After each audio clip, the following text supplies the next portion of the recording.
Friends, ఈరోజు నేను మీకు పరమానందయ్య శిష్యుల కథలు చదివి వినిపిస్తానండి. పరమానందయ్య శిష్యులు చాలా అమాయకులండి వాళ్ళు. చాలా అద్భుతమైన సరదా కథలివి.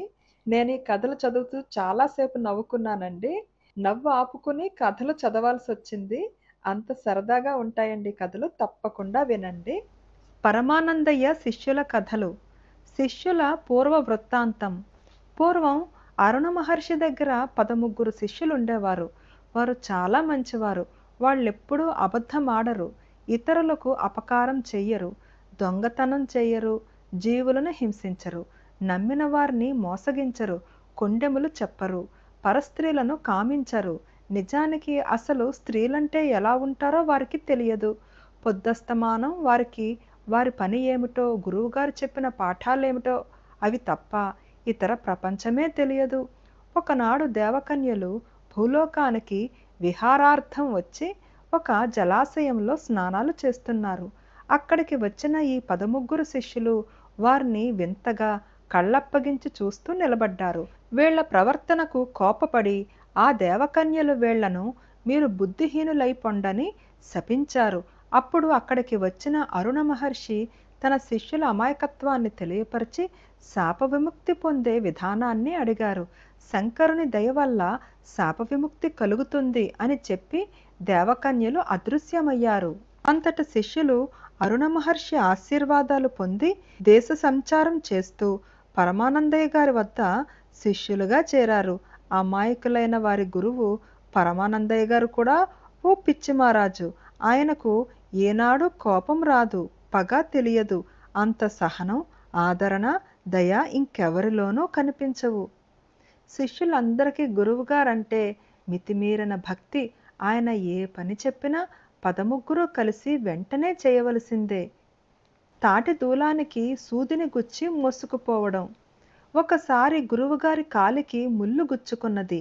దాన్ని తీయడానికి సూది కావాలి అని గురువుగారు చెప్పారు. వెంటనే వారు సూది కోసం ఊరంతా గాలించారు. ఒక రైతు కనికరించి సూది ఒకటి దానమిచ్చాడు. శిష్యులు దాన్ని నాకివ్వండి, నాకివ్వండి అని అతనిపై ఎగబడ్డారు. వారి అమాయకత్వాన్ని గ్రహించిన ఆ రైతు నలుసంత సూదిని తీసుకుపోవడానికి ఎంతమందా? నేనొక ఉపాయం చెప్తాను. మా దొడ్లో ఒక తాటిమ్రాను పడి ఉంది. దానికి ఈ సూదిని గుచ్చి తీసుకువెళ్ళండి అని సలహా ఇచ్చాడు. వెంటనే శిష్యులు తాటిదూలానికి సూదిని గుచ్చి మోసుకుంటూ గురువుగారి వద్దకు బయలుదేరారు. ఊళ్ళో వారు వారిని చూచి నవ్వుకున్నారు. గురువుగారి కాళ్ళు నరకడానికి సిద్ధపడటం. ఒకరోజు గురువుగారు ఒళ్ళు నొప్పులతో బాధపడుతున్నారు. వెంటనే శిష్యులు పరిగెత్తుకు వెళ్ళి ఆయన కాళ్ళు చేతులు పట్టడం ప్రారంభించారు. ఒక శిష్యుడు తాను పట్టుతున్న కాలే గొప్పదని అన్నాడు. మరొకడు తాను పట్టుకున్న కాలే మంచిదని వాదించాడు. ఇలా వాదిస్తూ గురువుగారి కాళ్లను కొట్టడం మొదలుపెట్టారు. పాపం గురువుగారు అవి తన కాళ్ళని ఎంత మొత్తుకున్నా వినిపించుకోలేదు. మిగతా శిష్యులు వాళ్ల చర్యను ఉత్సాహంగా చూస్తున్నారు.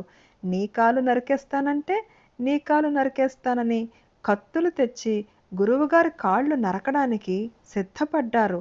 అప్పుడు గురువుగారి భార్య పరిగెత్తుకు వచ్చి వాళ్లను తరిమికొట్టింది. బండి ప్రయాణం. ఒకరోజు గురువుగారు భార్యతో ఒంటెద్దు బండిలో ప్రయాణం చేస్తున్నారు. శిష్యులు బండి వెంట నడుస్తున్నారు. బయలుదేరే ముందు గురువుగారు ఏమైనా కింద పడిపోతాయో ఏమో, జాగ్రత్తగా చూస్తూ రండిరా అని హెచ్చరిక చేసి నిద్రలోకి జారుకున్నారు. కొంతసేపటికి బండిలో నుండి వెండి మరచెంబు కింద పడింది. గురువుగారు జాగ్రత్తగా చూడమన్నారు కానీ తీయమని చెప్పలేదుగా అని దాని జోలికి పోలేదు. నిద్ర లేచి గురువుగారు వెండి చెంబు కోసం వెతికారు. ఆ చెంబు దారిలోనే పడిపోయిందని, మీరు చెప్పినట్టే చేశామని శిష్యులు గర్వంగా చెప్పారు. గురువుగారికి మతిపోయింది. సర్లే, ఇక మీదట కింద పడిన వాటిని తీసి బండిలో వెయ్యండి అన్నారు. కొంత దూరం వెళ్ళిన తరువాత బండెత్తు 4-5 సార్లు పేడ వేసింది. వెంటనే శిష్యులు దానిని జాగ్రత్తగా తీసి బండిలో వేశారు. గురువుగారు తెల్లబోయారు. వనభోజనం. ఆ రోజు కార్తీక సోమవారం. గురువుగారి వారి భార్య ముఖాలు, దుస్తులు, సామానులు పేడతో నిండి అసహ్యంగా కనబడుతున్నాయి. ఆ వికారపు వేషంతో గ్రామానికి వెళ్ళడానికి వారికి ఇష్టం లేదు. అక్కడే ఆ వనంలోనే బట్టలు ఉతుక్కొని శుభ్రంగా వెళ్ళాలి అని వారిద్దరూ నిశ్చయించుకున్నారు. మనం ఇక్కడే వంట చేసుకుని భోంచేద్దాం. వనభోజనాలు చేసిన వాళ్ళం అవుతాం కూడా అని గురువుగారు శిష్యులతో అన్నారు. వనభోజనానికి ఏర్పాట్లు చెయ్యండి అన్నారు గురువుగారు. వెంటనే ఒకడు బియ్యం కడిగి పొయ్యి మీద పెట్టి సంగీతం పాడటం ప్రారంభించాడు. కానీ ఉడుకుతున్న ధ్వని తాళానికి అంది రావటం లేదని కోపంతో కుండను పగలగొట్టాడు. అన్నమంతా పొయ్యిపాలయ్యింది. కూరగాయల కోసం అంగడికి వెళ్ళినవాడు వైద్యంతో పరిచయం ఉన్నవాడు కాబట్టి బీరకాయ నిమ్ము, సొరకాయ జలుబు అంటూ చివరికి కరక్కాయే సర్వరోగ నివారిణి అని దాన్నే తీసుకువచ్చాడు. ఈ విధంగా వనభోజనాన్ని గందరగోళం చేశారు. గుర్రం గుడ్డు. ఒకరోజు పరమానందయ్య గారి శిష్యులు గురువుగారికి గుర్రం ఒకటి సంపాదించి పెట్టాలని నిశ్చయించుకున్నారు. గురువుగారు వద్దన్నా వినలేదు. గుర్రం కొనడం కోసం వాళ్ళు చాలా ఉత్సాహంగా బయలుదేరారు. చివరికి ఒక అడవి చేరుకున్నారు. దూరంలో ఒక చెరువు కనిపించింది. ఆ చెరువు సమీపంలో కొన్ని గుర్రాలు మేస్తున్నాయి. అవతల ఉన్న పొలంలో బూడిద గుమ్మడికాయలు కనిపించాయి. ఆ కాయలు ఏమిటో శిష్యులకు తెలియదు. దారిని పోయే గ్రామస్తులని ఆ కాయ పేరు అడిగారు. అతడు ఇవి గుర్రం గుడ్లు అని చెప్పి నవ్వుకుంటూ వెళ్ళిపోయాడు. అక్కడ మేస్తున్న గుర్రాలే ఆ గుడ్డులు పెట్టి ఉంటాయని శిష్యులు అనుకున్నారు.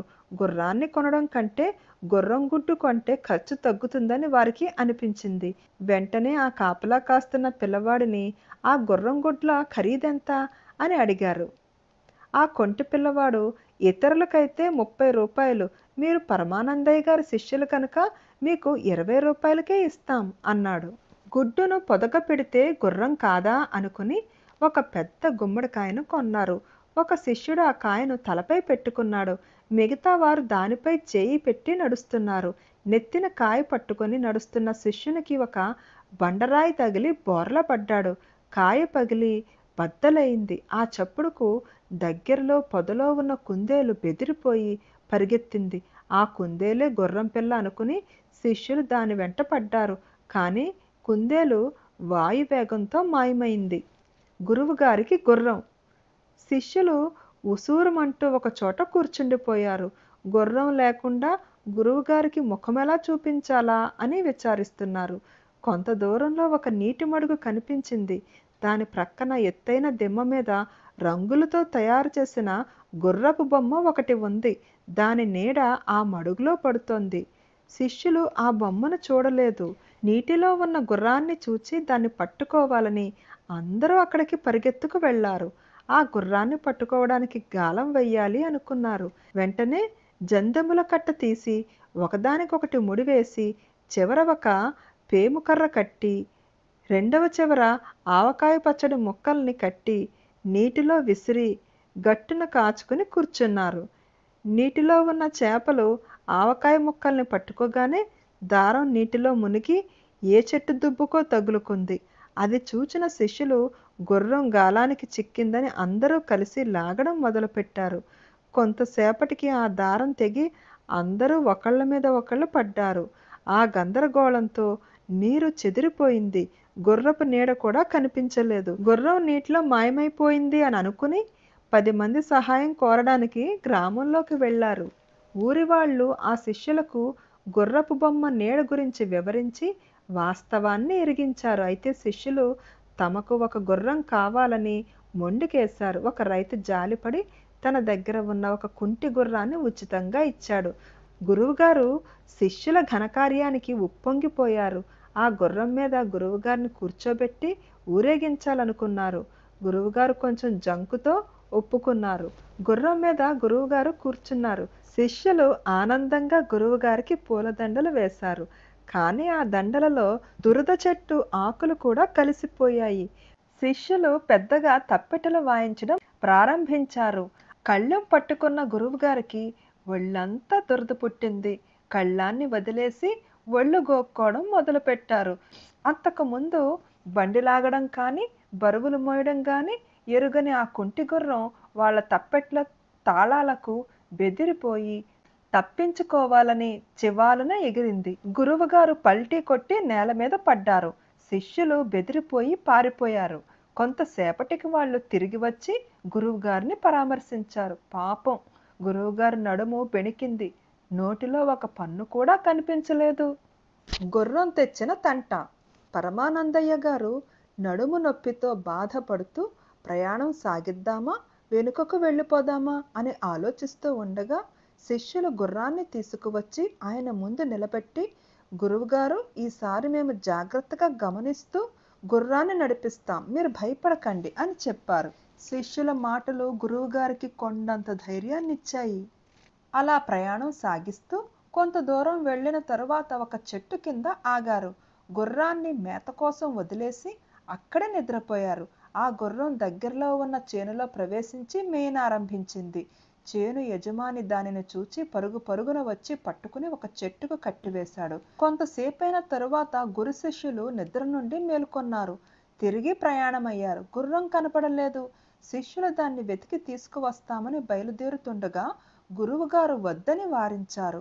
గుర్రమెక్కి పోయే బదులు కుంటుకుంటూ అయినా నడిచిపోతేనే మంచిది అన్నారు. అందుకు శిష్యులు, గుర్రం మీద వెళితే కలిగే గౌరవం నడిచిపోతే కలగదు అని గురువుగారితో వాదించి గుర్రాన్ని వెతకడం ప్రారంభించారు. అలా వెతుక్కుంటూ వెళ్ళి చేనులో కట్టివేయబడి ఉన్న గుర్రాన్ని చూశారు. దాన్ని తీసుకురావడానికి దగ్గరకు వెళ్ళారు. అప్పుడు చేను యజమాని అడ్డు తగిలి, ఆగండి, ఇది మీ అప్ప చేను అనుకున్నారా? చేనులో ఈ గుర్రం పడి మేసి నాకు ఎంతో నష్టం కలిగించింది. 50 రూపాయలైనా ఇస్తే గాని గుర్రాన్ని వదలను అని గట్టిగా అరిచాడు. చేసేది లేక శిష్యులు అతని చేతిలో 20 రూపాయలు పెట్టి, దీనితో తృప్తిపడి గుర్రాన్ని వదలండి, మీకు పుణ్యం ఉంటుంది అని బ్రతిమలాడారు. ఆ రైతు ఆలోచనలో పడ్డాడు. ఇది చూస్తే కుంటిది, పైగా గుడ్డిది, నేడో రేపో చచ్చేలా ఉంది.